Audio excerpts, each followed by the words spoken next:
자, 그럼 12번 문제 보도록 하겠습니다. 자, 4점 중반부 문제치고는 많이 어렵진 않은 문제였습니다만, 자, 이 부분에서 이제 계산 실수 나온 친구들 있을지 몰라요. 자, 이 적분 파트는 일단 기본적인 계산이라고 하더라도 그걸 미분해서 확인해 주는 습관, 그리고 계산 연습 없이는 조금씩은 계산 실수 나옵니다. 자, 그래서 첫 번째로는 기본적인 기능적인 요소들 잘 연습해 주실 수 있도록 하면 좋겠고요. 자, 두 번째는요. 이게 계산을 덜 할 수 있다면 덜 하는 게 가장 좋은 방법이야. 그럼 계산을 어떻게 하면 덜 할 수 있냐? 자, 우리 이 해설 강의의 그 전체 주제를 한번 생각해 보시면 되겠습니다. 첫 번째, 문제 독해를 잘 하라는 거예요. 아니, 독해를 잘 하면 그러면 계산을 줄일 수가 있냐? 줄일 방법을 찾기가 더 쉽다 이겁니다. 소통을 잘 해주면 출제자의 의도가 보이기 마련이고요. 그리고 그 안에서 또 하나, 개념이에요. 그 표현들의 유사성을 가지고 있는 중요 개념들을 그저 공식만 이용하다 보면 이렇게 되거든. 근데 이보다 훨씬 적은 계산을 할 수가 있게 되지. 이 표현들로부터 얻어지게 되는 거 넓이인데요. 사실 뭐로 둘러싸인 부분의 넓이 하면 개념적으로 보았을 때 이 공식적인 절대값을 적분한다 뭐 이런 거 외에도 다른 걸 또 공부한 게 있어요. 그게 바로 과정이거든. 자, 그런 부분 등이 여러분이 최선의 계산을 줄이는 풀이를 할 수 있도록 도와준다. 자, 우선 자, 먼저 요 풀이는 이 또한 여러분이 알아두기는 해야 될 거예요. 이 접선의 방정식을 이용했고요. 여기까지는 뭐 크게 많이 어렵지 않았습니다. 그 다음 그 근을 찾아낸 다음에는 넓이를 구하는 데 있어서 마이너스 2에서 0까지 그리고 0에서부터 1까지를 나누어서 0에서부터 1까지는 두 곡선 사이의 넓이를 둘을 빼서 적분한다 등을 가지고 처리하였습니다. 자, 문제에서 어디에 좀 관심을 두었으면 하는 거야?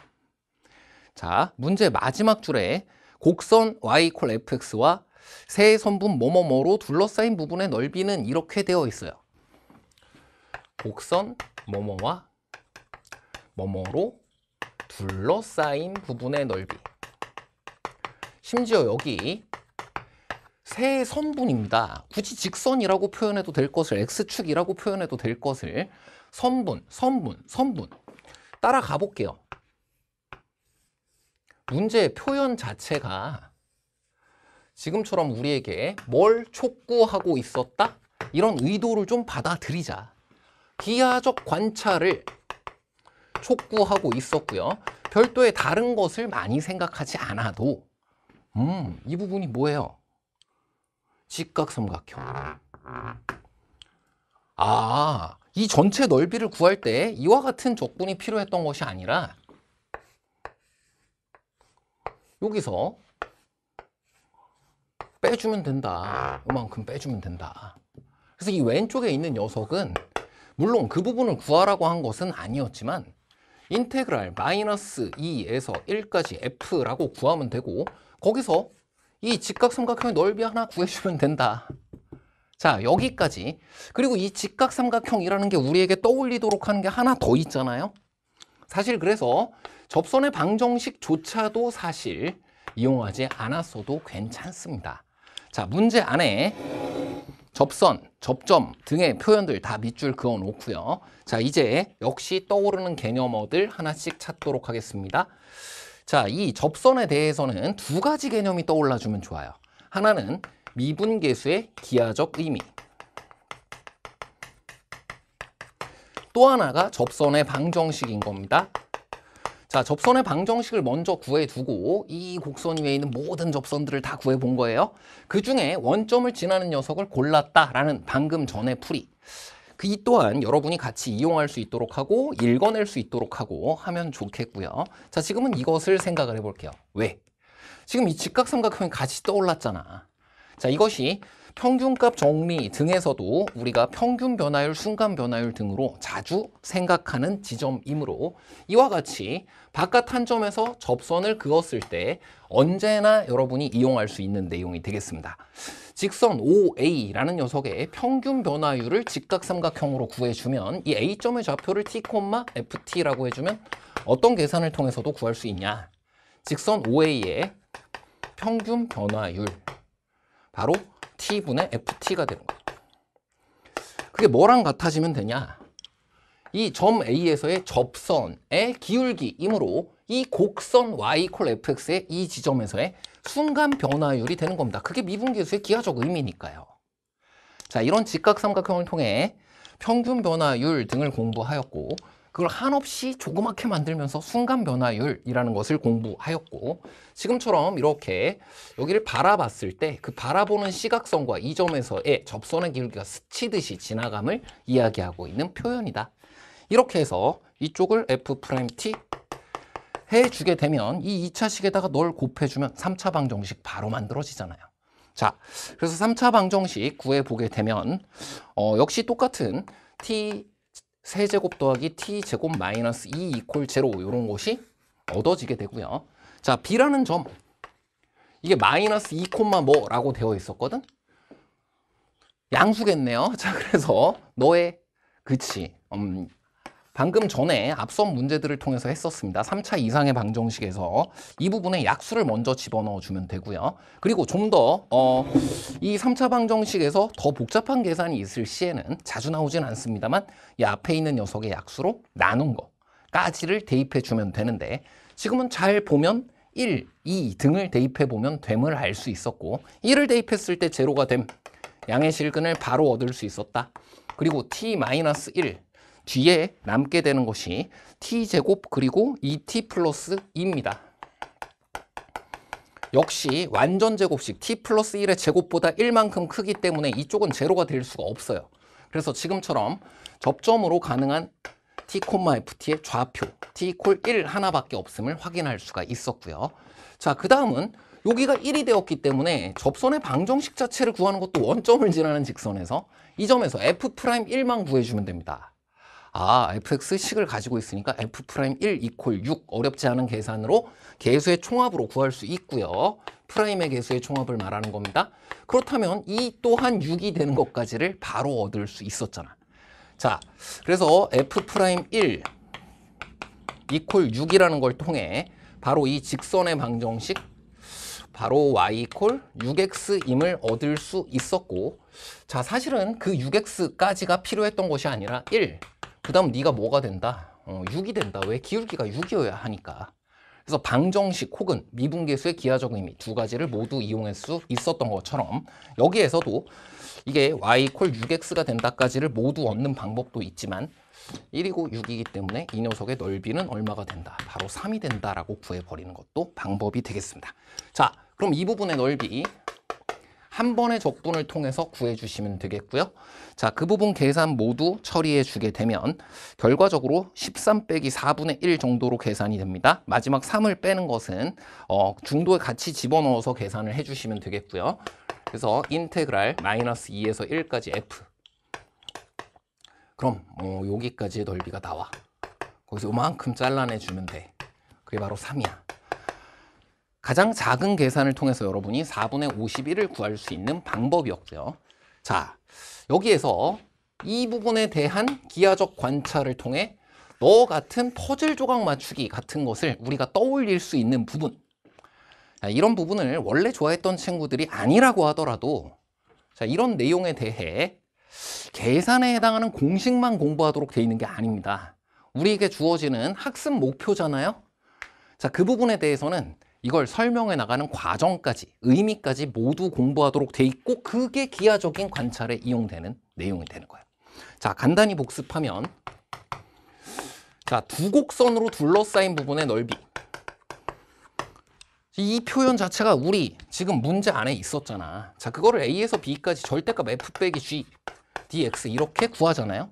자, 얘를 어떻게 구하도록 돼 있는 거냐? 일단 평행 이동을 해서 다 양수 범위로 가지고 온 다음에 지금과 거의 같아요. F가 만약 위에 있다고 한다면 이 넓이를 한 방에 구하도록 돼 있는 게 아니란 말이야. 여기를 S라고 한다면 이 부분을 A라고 해서 이 S를 구하기 위해서는 어떻게 하면 된다? S 플러스 A 빼기 A 하고 구하면 된다. 그래서 어떻게 하는 거예요? S 플러스 A가 인테그랄 F네. 지금 딱 이 모양이네요. 거기서 A만큼을 뺀다. 이 밑에 있는 이 부분이네. 뭐 좌우지간 요 밑에 있는 요만큼을 빼서 구하는 것으로 지금과 같이 퍼즐을 맞추어서 설명하도록 되어 있고, 이 왼쪽에 있는 그 부분을 지금 여기에서 간단히 F로 적분할 수 있었던 것처럼 이 부분까지를 F의 적분, 이 A를 G의 적분으로 만들어서 처리하는 거다. G가 만약 위에 있다면 반대로 처리하면 되므로 절대값을 붙이면 된다라는 유도 설명 과정인 거다. 자, 첫 번째는 표현과 소통을 하면서 의도를 좀 느껴주세요. 그리고 그것대로 천천히 관찰을 해주세요. 그러면서 기하적인 발견을 할 수 있었다면 더 좋은 풀이를 했을 거야. 그리고 그 직각삼각형이라는 도형 자체는 미분이랑도 적분이랑도 강력하게 연계되어 있는 부분이기 때문에 지금처럼 발견이 된다면 최대한 이용을 해주시면 되는 거겠고, 이런 부분에 대해 조금 더 시험장에서 잘 읽어내고 이용할 수 있도록 하자라고 한다면 그 주변에 있는 중요한 내용들, 연계되어야 할 녀석들이 바로 어디에 있냐? 우리 개념 유도 과정 안에 있더라. 여기까지 살피시면 되겠습니다. 자, 다음은 13번 문제 보도록 할게요. 자, 여기에서도 문제 맨 앞에 있는 0이 아닌 실수 A, 이런 표현들이랑 좀 찬찬히 소통해 줬으면 좋겠어. 0이 아니면 뭐 또는 뭐야? 양수 또는 음수인데, 자, 심지어 거기에 A sin X가 있습니다. 자, 이것은 삼각함수의 정의를 위주로 설명했던 앞에 있었던 6번 문제와는 또 달리 삼각함수의 그래프에서 상위평가 기준으로 주어져 있는 A sin BX 같은 개념을 우리에게 리콜해주고 개념을 우리에게 읽어내주는 그런 표현이잖아요.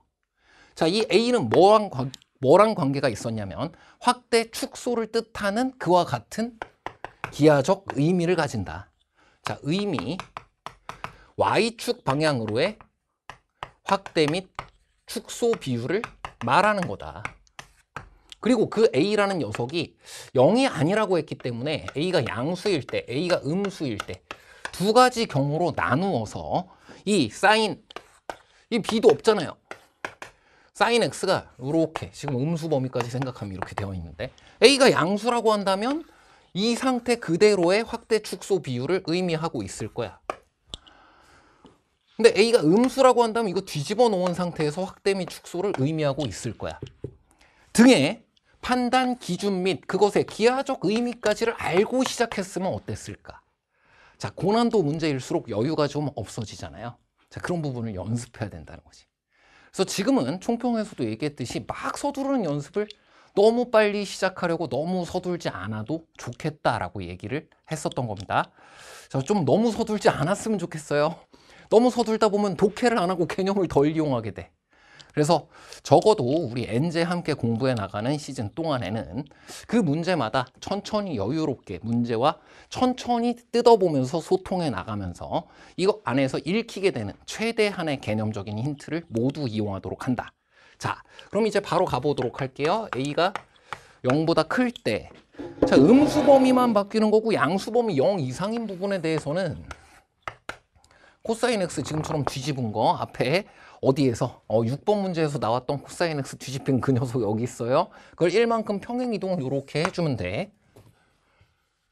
그래서 지금 구간 우측 끝값이 파이이므로 여기 이와 같이 만들어진 녀석을 코사인 X 뒤집어서 평행 이동했다라고 해서 양수 범위는 지금처럼 확정 지어 둘 수가 있었습니다. 자, 그럼 A가 양수였을 시에는 아까처럼 그려진 상태에서 위아래를 뒤집진 않고 A 값에 따라 네가 늘고 줄고 하겠지. 이렇게 마이너스 파이까지.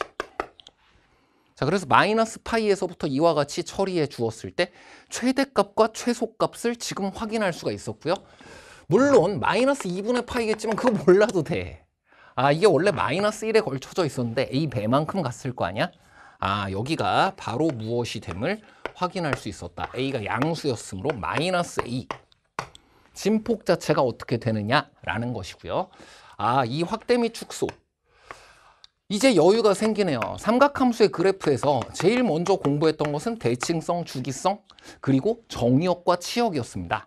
이 A라는 녀석이 영향을 미치는 것은 치역과 같은 것이었어요.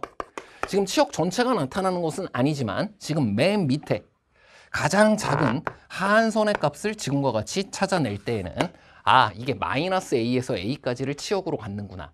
그중 한쪽은 나타나고 나머지 한쪽은 양수 범위이므로 안 나타나는구나. 여기까지 확인하시면 되겠고, 자, 여기서는 파이를 집어넣었을 때 최대값이 2가 되는 것을 알고 있으므로 최소값이 마이너스 2가 되어줘야 둘의 차가 4가 됩니다. 오케이. 자, 그렇다면 네가 마이너스 2가 되려면 A 이퀄 2가 돼주면 되는 거잖아. 오케이. 하나를 얻을 수 있었고요. 자, 두 번째, A가 음수인 경우 또 살펴보도록 하겠습니다. 양수범위 똑같아. 2야, 2. 자, 근데 최대값과 최소값의 차가 4가 되어야 한다고 했는데 이때는 A가 음수이므로 위의 방향으로 이렇게 그려져요. 여기가 파이, 여기가 마이너스 파이라고 한다면 그럼 여기가 지금 A가 음수였기 때문에 주의해야 됩니다. 절대값 A라고 먼저 쓰는 게 나을 수도 있어요. 자, 이게 지금 마이너스 A라는 값인 건데 여기서는 수2에서 공부했던 최대 최소 정리도 같이 좀 떠올려주면 좋겠구나. 닫힌 구간에서 연속인함수라는 것이 최대 최소 정리에 필요했던 이유. 지금도 연속함수이므로 우리가 그 생각을 할 수가 있는데 극값 또는 끝값이 최대값 또는 최소값이 될 수 있기 때문이고 최소값은 지금 정해진 것 같습니다. 제로라고 정해지고요. 최대값이라는 것은 극대값 또는 끝값에서 얻어질 수 있는 것이기 때문에 지금과 같이 생긴 상태라고 한다면 최대값, 최소값이 이만큼 차이 나는 거니까 안 되겠구나. 내가 많이 올라가 줘야 되겠네. 바로 이 극대값에 해당하는 마이너스 A 주변에서의 최대값이 되는 거예요. 끝값보다 네가 더 커주면 마이너스 A가 너랑의 차이가 얼마가 되도록 4만큼 차가 되도록 만들어질 수 있니? 만들어질 수 있네요. 자, 그래서 A 이퀄 2, A 이퀄 마이너스 4 두 개가 가능하였고요. 많이 어렵지 않았습니다. 하지만 문제 맨 앞에 있었던 0이 아닌 실수 A의 의미를 문제 안에서 처음에 좀 소통을 해주면 어떻게 나누어서 처리하면 좋을지 기하적인 힌트를 먼저 기준 삼을 수가 있었다. 거기에 하나 더 우리가 공부한 삼각함수의 그래프입니다. 아까 6번 문제에서는 세타라고 주어졌었는데 이거 x라고 주어져 있잖아요. 좀 더 삼각함수의 그래프를 이용해줘 하는 목소리를 개념으로부터 들을 수 있어야 되고요.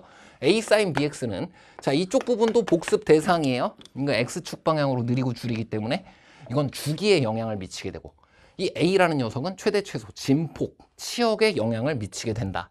그리고 그 치역에 영향을 미치는 부분 중 한쪽 끄트머리에 있는 부분 사인 함수 그렸을 때 최대값, 최소값 있는데 치역 있는데 그 중에 하한선에 해당하는 녀석 혹은 반대쪽으로 상한선에 해당하는 녀석 한쪽만이 문제 안에서 마치 수투 문제에서의 극대 극소값과 같은 역할을 하게 되므로 이 부분을 의미대로 읽어낼 수 있었으면 유리했겠다. 여기까지 천천히 확인하시길 바랍니다. 자, 다음은 14번 문제 보도록 하겠습니다. 자, 박스 조건 자체가 좀 화려했기 때문에 이 부분에 대해서 좀 마음이 조급해졌을 수도 있어요. 이게 무슨 말인지를 내가 알아야 될 것 같은데? 자, 이게 뭐예요? 독해를 해내야 된다는 겁니다. 자, 그래서 이때는 조급한 마음을 먹을 것이 아니라 오히려 이 안에 막 모든도 2번이나 있고요. 서둘러서 좋을 것이 하나도 없어. 이 부분에서는 지금 독해 자체가 이 문제의 절반 이상일 거야. 이 부분과 어떻게 하면 잘 소통할 수 있을까? 거기에 모든 것을 투자해 주면 되는 거예요. 자, 문제의 생김새 자체가 좀 못생겼어, 막. 그게 좀 굉장히 괴상하게 생겼어. 그럴수록 그 부분에 대해서 그걸 계산하라는 의미보다는 그 부분에 대해서 이 뜻을 정확하게 독해하고 소통해내고 읽어내라는 뜻일 가능성이 높다. 자, 그럼 일단 이 부분을 독해내는 방법을 이제 여기가 키포인트였던 부분이니까 잠시 후에 다양한 방법으로 같이 살펴보도록 하고요. 자, 이 내용이 결국 무엇을 얘기하는 거냐? y equal fx라는 녀석의 그래프가 언제나 a, fa에서의 접선보다 같거나 크다, 위에 있다 라는 말로 해석만 되었다고 해볼게요. 자, 그리고 그것에 의해서 마이너스 1 이하 그리고 3 이하가 이걸 만족시키도록 하는 A값의 범위의 전부가 된다라는 것을 역시 읽어냈다고 해볼게요. 자, 그럼 4차 함수 원래 이렇게 안 생겼는데 이렇게 생겼다고 해도 어렵지가 않습니다. 만족하잖아요. 만족하잖아요. 어디서부터 만족을 안 해? 여기보다 더 우측에서 접선을 긋기 시작하면 이제는 접선이 얘를 뚫고 올라가는 부분이 생기게 되네요. 이미 위에서 접했네요. 자, 이런 상황이라고 하더라도 뚫고 올라가는 지점이 반드시 생기게 됩니다. 그래서 공통 접선이 지금과 같이 존재한다고 한다면 그 공통 접선보다 바깥쪽으로 이 왼쪽에서 접선을 그으면 접선보다 이 fx 그래프가 언제나 위에 있어.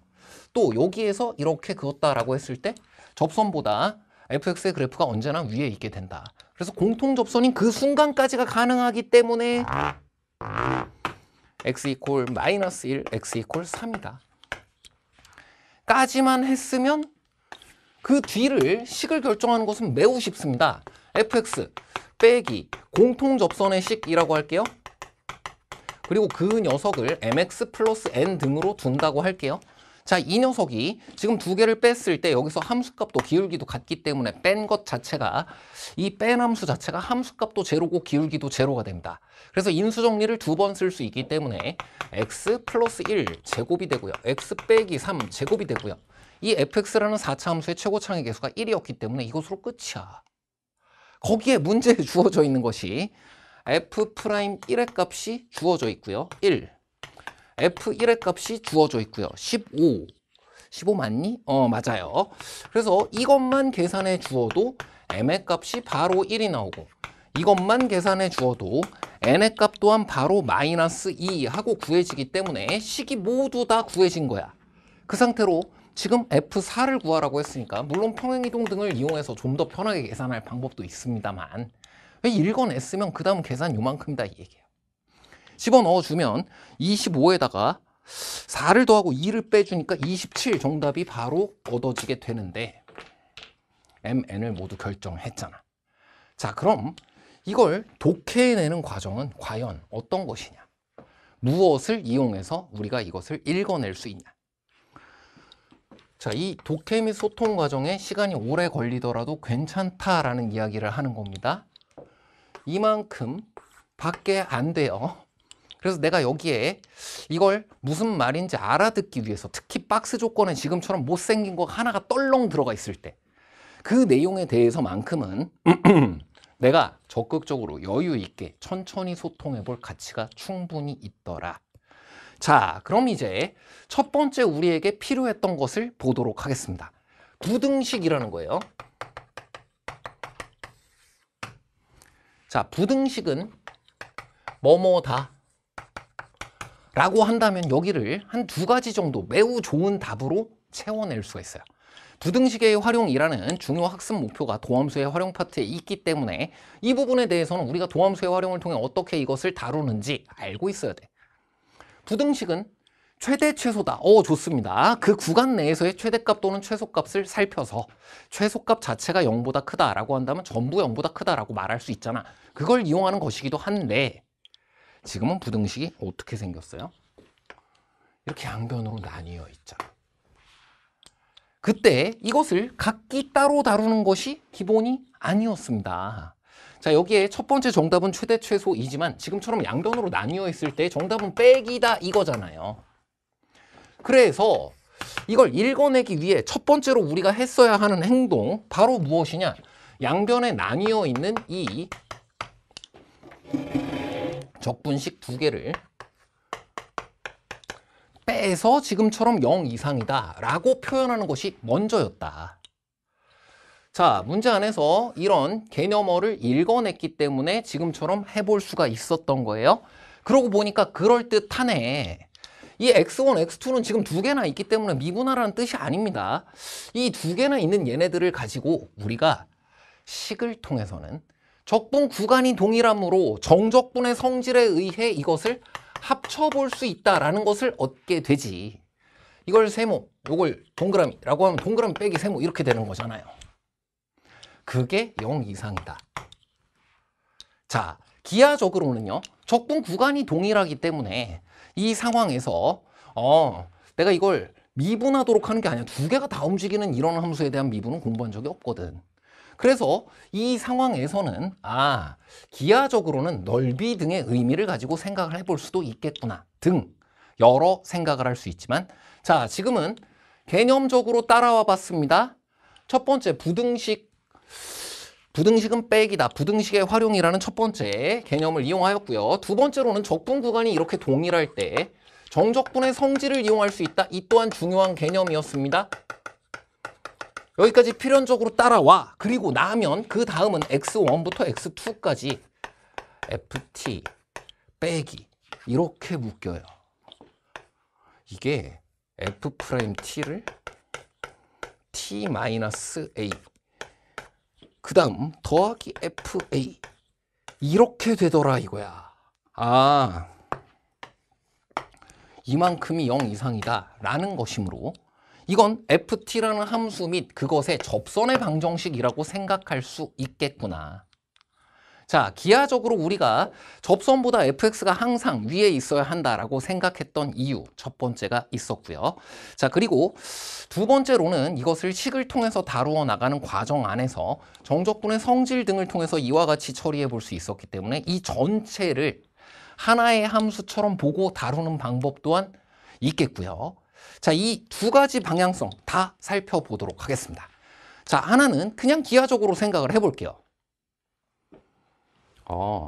앞에 12번 번호에 비해 많이 어렵지 않다고 했었던 거. 그래, 기하적으로 넓이라고 생각을 해본다면 12번에서 두 곡선 사이로 둘러싸인 부분의 넓이, 그거 그래 빼서 그냥 적분하면 다 양수로 넓이가 구해지는 게 아니라 그 공식 자체는 절대값이 붙었어. 왜? 얘가 더 클 때 얘가 더 클 때를 구분해야 되거든. 근데 그걸 x1보다 x2가 같거나 큰 임의의 어떤 모든 실수 x1, x2에 대해서라도 전부 이것을 그냥 빼도 0 이상이 나온다는 것은 그냥 빼도 제대로 넓이라는 양수의 의미가 나온다는 뜻 아니야? 즉 네가 너보다 언제나 위에 있어야 돼 라고 말할 수가 있겠다. ft 접선 너보다 네가 밑에 있으니까 그럼 그땐 이렇게 빼서 적분하면 넓이가 나오는 거지. 요렇게 적분을 하든 요렇게 적분을 하든. 자, 미분을 통해 다루는 것이 아니므로 기하적으로 지금과 같이 설명해 볼 수 있었다. 동일한 결론에 도달할 수 있었던 것으로부터 여기까지 왔다고 한다면 그 뒤는 별도의 다른 것 없이도 그저 간단히 구할 수 있었다. 자, 그 다음 만약에 이걸 넓이 함수로 지금과 같이 떠올리지 않았다면 어떠한 것이 또 가능한지를 보도록 하겠습니다. 이 전체가 이것 자체가 뺀 함수를 의미하는 어떤 하나의 함수이므로 ht라고 해볼게요. 그럼 정적분의 정의대로 한번 표현해볼까? 정적분의 정의는 뭐라 그랬어요? 변화량이라고 했었어요. h, x2 빼기 h, x1 이라는 녀석이 물론 둘이 같을 때는 그냥 제로가 되니까 그거 생각을 안 해도 이게 언제나 0 이상이 된다라는 것이거든. x1보다 x2가 크다 일 때 어떻게 된다는 거예요? hx1보다 hx2도 같거나 커진다라는 것을 이야기하고 있는데 이것은 이 등호 부분을 제외하면 무엇과 같은 것이다? hx가 증가한다라는 뜻과 같은 것이다. 이게 뒤집힌 것을 생각하면 감소가 되네요. 감소하진 않는다라고 읽히는 것이 정확한 표현이 되네요. 자, 증가 감소의 정의입니다. 정의대로 읽어냈어요. 무엇을? 이 h라는 부정적분 함수는 정적분, 부정적분 앞서 7번 문제에서부터 중요하게 이야기하던 것들입니다. 얘네들을 토대로 문제 안에서 무엇인가를 읽어내고 그 다음 그것을 통해서 접근을 해나갔을 때 안정적인 독해 과정이 완성된다는 거야? 맞습니다. 그렇게 되어 있어야만 해요. 공적인 문제는. 자, h라는 함수가 감소하지 않는다라는 얘기예요. 즉 h'이라는 녀석이 0보다 작지 않다라는 얘기예요. 즉 H'은 바로 이 H이므로 HX라는 녀석이 0보다 작지 않다라는 뜻이라고요. 자, 그럼 이제 다 되었네. fx 빼기 접선의 방정식. 이것이 0보다 작지 않다는 뜻이라는 거다. 그래서 결과적으로 우리가 얻어낸 것, 우리 문제에서 맨 처음에 얻고자 했던 것대로 fx가 접선의 방정식보다 언제나 같거나 크다 라고 얻어낼 수가 있었다. 여기까지를 자, 이 부분 같이 공부하면 좋을 하나의 문제가 있습니다. 2022 예비 시행이요. 12번 문제. 현재의 정적분의 정의대로 바뀌자마자 신수능에 대해서 이렇게 출제하겠다라고 했던 문제와 사실 동일 구조를 가지고 있습니다. 정적분의 뜻대로 이 부분을 표현을 하고 정의대로 변화량으로 바꿔 표현을 하고, 자, 그 상태에서 증가 감소의 정의대로 그 부정적분 함수 자체가 증가 또는 감소한다라는 의미를 읽어내서 그 다음에는 원함수가 증가하려면 그것의 도함수는 0 이상이어야 되고 원함수가 감소하려면 그것의 도함수는 0 이하여야 하는데, 지금은 증가 정의 그대로를 만들어준 것은 아니지만 감소가 아니다라는 것을 안 것만으로도 프라임은 0 이상이 된다. 프라임이 0 이상이 되기 때문에 H라는 미분에서 이거 되는 함수 부정적분의 뜻 그대로 부등식을 찾아낼 수가 있었고, 그리고 접점에서는 적어도 그 한 지점에선 제로가 되기 때문에 X축과 접하게 되는 녀석 찾아낼 수가 있었고, 그 다음은 fx와 그리고 그것의 접선의 방정식에 대해서 이와 같이 기하적으로 판단을 해보아도 좋고 다른 방법을 동원해보아도 좋다. 자, 여기까지 살펴볼 수 있었고요. 자, 그럼 이제 15번 객관식 마지막 문제도 같이 살펴보도록 하겠습니다. 자, 역시 앞서 살펴보았던 14번 문제가 수투 중심으로의 그 박스 조건 안에 있는 내용과 어떻게 소통할 것이냐. 자, 그게 굉장히 중요한 문제였다라고 한다면, 자, 여기에서도 이 문제와 어떻게 소통을 할 것이냐, 독해 과정이 역시 핀포인트가 되는 이번엔 수원 중심의 문제이고요. 자, 이번에는 이것이 어떤 의미를 나타내게 되는지 같이 한번 보도록 하겠습니다. 자, 핵심이 되었던 표현은 바로 세 번째 줄에 있습니다. 첫 번째 줄, 두 번째 줄, APQ 이런 거 구하라는 것이고요. 지수함수, 로그함수의 그래프들이 구간별로 정의되어 있는 것, 처음 보는 표현은 아닙니다. 자, 근데 이제 여러분 입장에서 조금 생소할 수 있었던 표현 세 번째 줄에 새롭지만 하지만 이것이 우리가 교과서에서 배웠던 표현이라는 거지. 실수 전체의 집합에서 실수 전체의 집합으로의 1대1 대응이어야 된다라는 거예요. 자, 집합과 집합 사이의 원소 사이의 대응으로 우리 고등수학에서의 함수는 정의됩니다. 대응의 관점이에요. 그리고 지수 로그 함수, 잠시 후에 이제 쓰이는 개념들도 같이 정리를 하겠지만, 자, 집합과 집합 사이의 대응으로 이것을 살펴야 할 이유 굉장히 충분합니다. 그냥 이 하나의 대단원의 방향성이 그걸 향해 가는 거예요. 자, 그래서 이 정의역과 공역 사이에서 일단 1대1 대응이라 하면 1대1 함수 플러스 치역과 공역이 같다라는 것인데, 자, 그것을 통해서 생각을 해도 좋고요. 아니면 이 집합 두 개가 모두 실수 전체의 집합이어야 하고 거기서 1대1 대응이 된다. 지수 로그 함수에서 공부했던 개념을 통해서 생각해보면 어떻게 될까를 생각해 보았어도 괜찮습니다. 자, 전자라고 한다면 조금 더 1학년 수학에 대해서 좀 더 열심히 공부한 친구일 거고요. 자, 후자라고 하더라도 지수 로그 함수 자체를 대응의 관점에서 열심히 공부했다면 이 f라는 함수가 정의역과 치역, 지금은 이 치역이 공역과 같아야 한다고 했어요. 정의역도 치역도 실수 전체의 집합이 되어야 한다. 실수 전체의 집합이 됨과 동시에 이것이 1대1 함수여야 하기 때문에 x로부터 y의 대응을 따져보아도 y로부터 x의 대응을 따져보아도 그것이 정의되어야 돼. 함수로 정의가 되어야 돼. 그러려면 겹치는 부분이 없어야 한다. 자, 간단히 말해서 이 대응 관계를 살펴보았을 때 빈 곳도 없어야 된다. 겹치는 곳도 없어야 된다. 까지만 읽어내었으면 되는 겁니다. 자, 그리고 이와 관련된 개념들, 사실 이건 하나의 스토리텔링이기 때문에 자, 잠시 후에 정리를 좀 더 흐름에 맞게 한번 해볼 예정이지만 일단은 지수 로그 함수의 그래프라는 녀석이 지금 문제의 두 번째 줄에 주어져 있는 그래, 이 문제의 중심 소재, 바로 주연급의 역할을 하고 있는 녀석임을 알 수 있고, 자, 여기서 공부했던 내용들, 바로 학습 목표 안에 어떻게 되어 있냐면 지수 로그 함수의 그래프를 그릴 수 있고 성질을 이해한다, 이렇게 되어 있거든. 그럼 지수 로그 함수의 성질, 이것으로부터 우리가 얻게 되었던 것도 무엇인지를 생각해보면 정의역, 치역이 제일 먼저였고요. 증가, 감소, 즉 1대1과 관계되는 내용들이 그 다음, 그리고 점근선 등도 같이 공부했었고, 중요한 점으로는 0,1, 1,a, 반대로 로그 함수라고 한다면 1,0 그리고 a,1이 되겠지. 자, 역함수 관계에 있는 녀석이니까 이것과 함께 지수 로그 함수의 역함수 관계까지를 공부하였다. 바로 가보도록 하겠습니다. 자, 함수의 그래프. 일단 지수함수, 로그함수 어떻게 주어지는 정의역, 치역을 지금 정의역에서 P, Q 어떻게 주어질지를 모르니까 지수함수도 다 그려보고 그리고 로그함수도 다 그려보도록 하겠습니다. 일단 지수함수는요.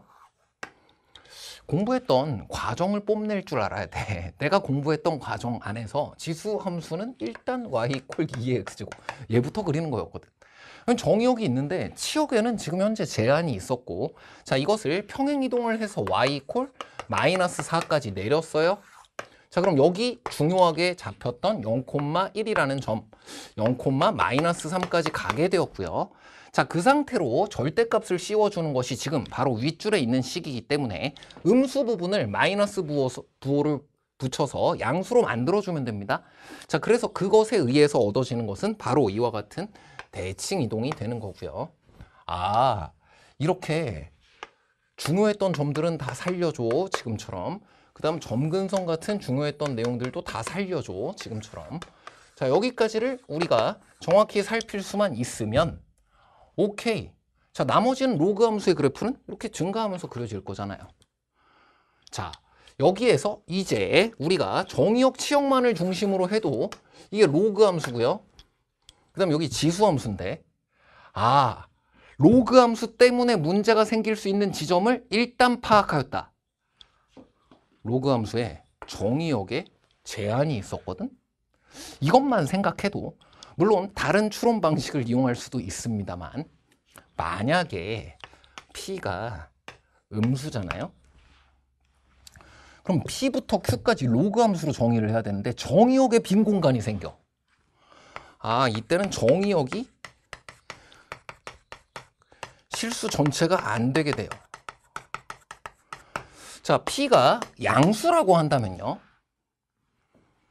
이때는 지수함수의 치역을 생각해 보게 됩니다.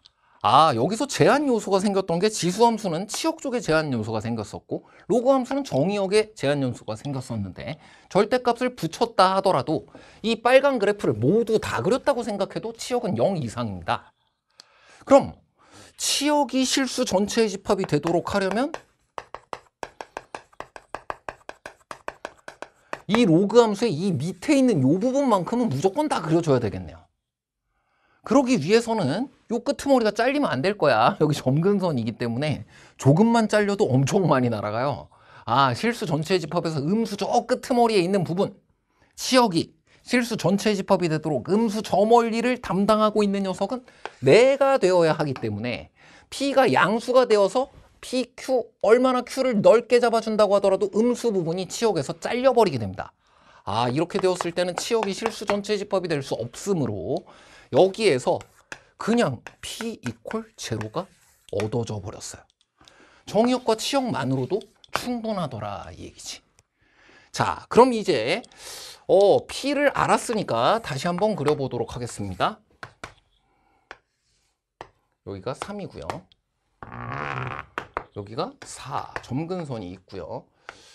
정의역이 안 비기 위해서 이렇게 된다는 거야. 자, 그 다음 치역이 비면 안 되기 때문에 역시 0,3보다 우측까지 이 지수함수가 이어져 버리게 되면 그럼 로그 함수가 음수 부분에서 잘리는 곳이 생긴다는 거야. 그래서 이 바로 직후에 이와 같이 점근선 파트가 나타나 줘야 되고요. 그게 이렇게 올라가다가 이 3이라는 지점을 올라가면 넘어가 버리면 안 되겠다. 자, 여기에서는 이제 이 지수 로그 함수의 그래프 및 이 내용을 대응의 관점에서 공부해야 되는 이유 중 하나.